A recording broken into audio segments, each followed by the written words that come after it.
അപ്പോൾ അഭിഷേക് ശ്രീകുമാർ എന്ന് പറയുന്ന പയ്യൻ, അവൻ എന്നെ സംബന്ധിച്ച് എനിക്കൊരു അനിയനെ പോലൊരു ചെറുക്കനാണ്. ഞാൻ അവനെ വിളിച്ച് ചോദിച്ച് സംസാരിച്ചപ്പോൾ അവനും പറഞ്ഞു, ചേട്ടാ ഈ പടത്തിൽ വന്നാൽ നമുക്ക് ഭയങ്കര നല്ലതായിരിക്കും.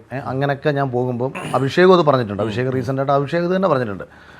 അപ്പോൾ സിനിമയ്ക്ക് ഞാനെന്ന് പറയുന്ന ഒരാൾ പ്രയോജനപ്പെടുമ്പോൾ ഞാൻ ഈ സിനിമയിൽ വന്നതുകൊണ്ട് വേറെ ചില പ്രയോജനങ്ങൾ ചിലർക്കുണ്ടാകും എന്ന് പറഞ്ഞ് ചിന്തിച്ചിട്ടാണ് ഞാൻ പോകുന്നത് കേട്ടോ. പിന്നെ ഞാനിതിൽ ഞാനിതിൽ വന്നു. ഇവർ വളരെ ചെറിയ രീതിയിൽ, ഇവർക്ക് ഇൻഡസ്ട്രി ആയിട്ടൊന്നും വലിയ ബന്ധങ്ങളോ കാര്യങ്ങളൊന്നുമില്ല, ഇവരെ വലിയ പൈസയൊന്നുമില്ല. ഞാൻ ഇതിൻ്റെ ട്രെയിലർ ലോഞ്ച് നടത്തി കൊടുത്തു. ഞാൻ PHF പോലെ, ഫാർസ് ഫിലിംസ് കമ്പനി പോലത്തെ ഒരു കമ്പനിയുമായി പടത്തിൻ്റെ GCC റിലീസ് ചെയ്യാൻ ചെയ്തു കൊടുത്തു.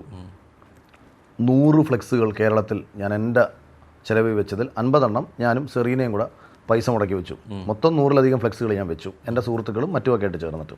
ലാലേട്ടൻ, സുരേഷ് ഗോപി, നാദിർഷ, അനൂപ് മേനോൻ, വിജയബാബു തുടങ്ങി മലയാളത്തിലെ എൻ്റെ സൗഹൃദ വലയത്തിൽപ്പെട്ട ഒരുവിധപ്പെട്ട എല്ലാ ആൾക്കാരെ കൊണ്ടും ഫേസ്ബുക്കിൽ ഇത് പോസ്റ്റ്, ഇൻസ്റ്റാഗ്രാമിൽ സ്റ്റോറിയൊക്കെ അടക്കം ഇടിച്ചു. ബിഗ് ബോസ് പോലത്തെ ഒരു പ്ലാറ്റ്ഫോമിൽ അത്രയും വലിയ ഒരു പ്രൊമോഷൻ, അതായത് ഒരു വലിയ പടത്തിന് കൊടുക്കേണ്ട രീതിയിലുള്ളൊരു പ്രൊമോഷൻ നമ്മൾ ഇവർക്ക് കൊടുത്തു. എന്നെക്കൊണ്ട്, അതായത് ഞാനെന്ന് പറയുന്ന ഒരു വ്യക്തിക്ക് ഒരു പ്രൊഡക്ഷൻ ടീമിന് ചെയ്തു കൊടുക്കാൻ പറ്റുന്ന സഹായത്തിൻ്റെ മാക്സിമം ഞാൻ ചെയ്തു കൊടുത്തു. പക്ഷേ അവരോട് അപ്പോഴും ഞാൻ പറഞ്ഞു, ഇത് സിനിമ ഇറങ്ങി ആദ്യത്തെ ഷോ വരെ മാത്രമേ ഞാനിത് ചെയ്യൂ.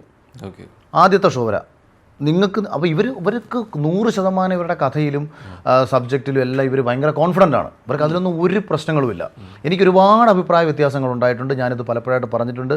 പലപ്പോഴും ഞങ്ങൾ തമ്മിലുള്ള സംസാരത്തിൽ ഞാൻ വളരെ മോശമായി സംസാരിക്കുകയും അവസാനം എന്നെ ബ്ലോക്ക് ചെയ്തു പോവുകയും ചെയ്തു.